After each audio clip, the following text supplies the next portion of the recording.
If you are a day trader, there are mistakes, 5 of them, that you need to avoid if you really want to scale up your account all the way to the next level.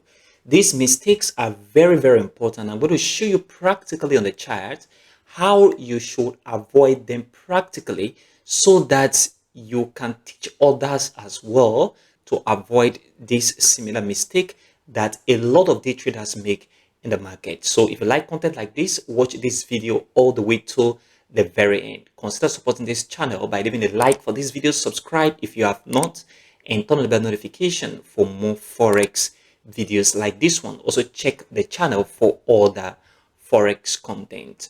5 day trading mistake that you must avoid so that you can scale your account all the way to the next level. Mistake number 1 is trading at the wrong time. A lot of traders trade at the wrong time. They don't know when volatility is high in the market and when volatility is low in the market. If you come right here to trading view, you can use this indicator to know the right time to trade in the market. Simply go to this indicator tab right here and search for FX market section. Okay, this very one right here. If I put this on this chart and you come right to this very point, you see this very indicator shows you the market section, the New York section, the London section, and the Tokyo section. Between these sections, okay, which one is the best for you to trade so that you don't trade at the wrong time? On average, statistically, the best time to trade is during the London section or the New York section. These are the time to trade. And if you want to find the most volatility in the market is when the London section and the New York section overlaps. That is within this very period that we're seeing right now. You see, from this very area, the London section is still on, but the New York section have started right with this very candle. And as you can see, markets have reacted to this. I can tell you that for the fact that the market has been moving all the way from the Tokyo section all the way into the London section, the New York section, market will have capability of coming all the way to the downside. So don't trade at the wrong time. And the wrong time to trade is during the Tokyo section. On average, that very section have low volatility in the market, and this is very important. The mistake number 2 that you need to avoid is over trading. Think about it. When you trade in your plan, how many trades do you consider taking in a day? Because as a day trader, you must have to understand the fact that you must not take all trades that you see on your chart. Okay, even though you see 4 opportunity, 5 opportunity, and your target is 2 trades per day. Once you reach that 2 trades per day target, you are done for the day. Be it that that trade is a loss or in profit. Once you reach that target a day, you are done for that very day. So over trading is very, very bad. Despite the numerous opportunities that you can find on your chart, avoid over trading at all costs, even though you continue to see opportunity with that your sweet, wonderful strategy. Mistake number 3 that you need to avoid is analysis paralysis. Think about it. A lot of traders, when they come to their chart and when they want to trade, they put a lot of indicators therein, and they can put the RSI, stochastic, MACD, Bollinger band, put all the indicators on their chart, 5, 4, 6, 7 indicators.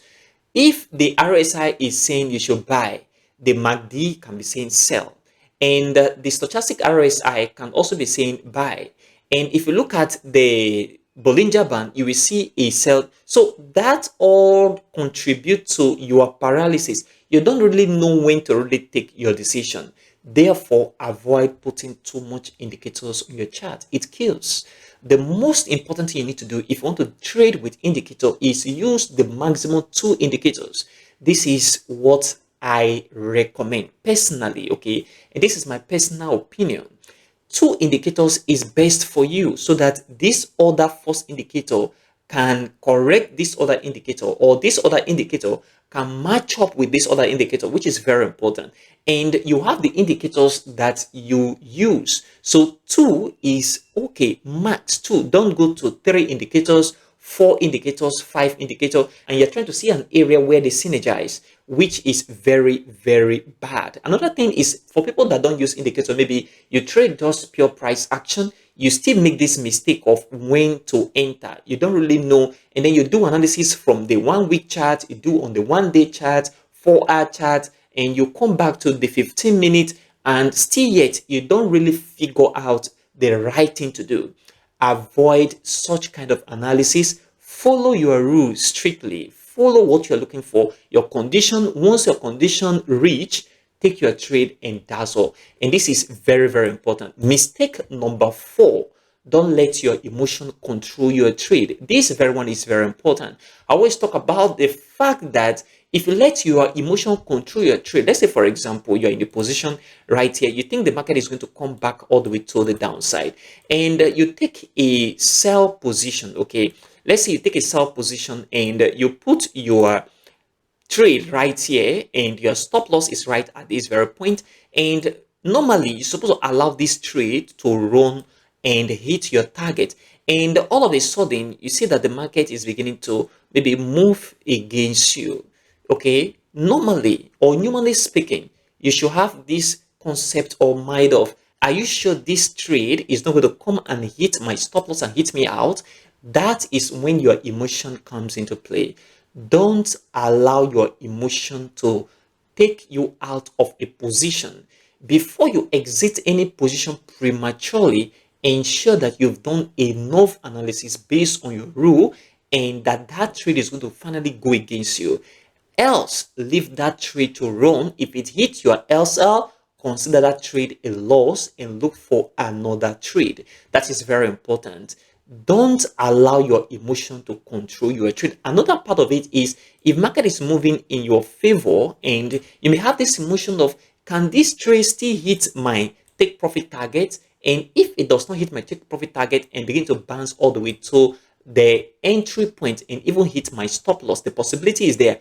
I want to collect this small profit and run out of the position. Meanwhile, immediately you do that, market will hit your target and begin to retrace or reverse. This is very important. Follow your strategy strictly, okay, and allow your trade to run, because these are the things you must have to do to be in the right direction of the market. When you avoid this mistake, it helps pattern your emotion. It helps pattern your trading psychology. It helps you stick to your strategy without any emotion, not at all. So your emotion must be put under control. Your strategy should supersede every other thing that you must have to do in the market. Once you begin to follow your strategy strictly, you discover that your trade is going to be great and you're going to move your account all the way to the next level. The last thing here is consider your spread. In fact, this is one of the biggest parts of this very trading mistake.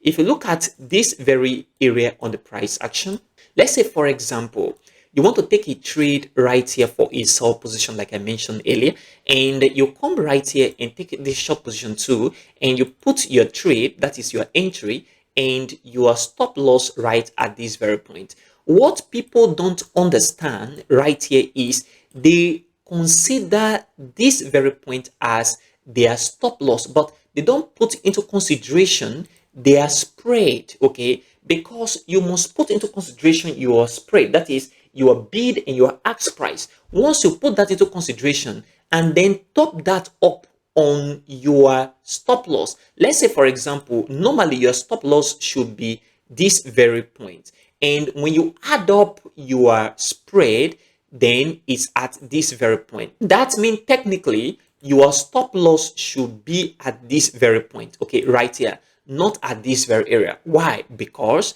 if the market begin to move against you, the market may not come to that very stop loss, but you will be stopped out. Why? Because of the bid and the ask price. You did not put the spread into consideration. But if you put the spread into consideration, it will not let you being stopped out in the market, especially when the market did not really hit that your very target. That is one of the things that most traders encounter when they are trading. They will be like, my broker is cheating me. Market did not really come to this very point. Why was I stopped out? The reason why you were stopped out is because of this very concept. You do not put your spread into consideration. So for that reason, when markets move upward against you, for example, you're in the sell position, that very bid or ask price will push the market a little bit and make you get stopped out even when the market has not come to that very point. This is a very important mistake you must avoid right now if you want to be in the right direction of the market and scale up your account all the way to the next level. This 5 mistake is very, very important for you to avoid if you are a day trader, a beginner trader, or a pro trader. Comment below in the comment section, what are the trading mistakes that you've avoided so far that has helped you scale your account all the way to the upside? Comment in the comment section right now. Consider supporting this channel by leaving a like for this video, subscribe right now, and turn on the bell notification for more forex videos like this one. Also check the channel for other forex content. Join our Telegram channel, the link in the description, and also in the pinned comment for more forex videos, news, day trading, and investing strategies. Thanks for your support.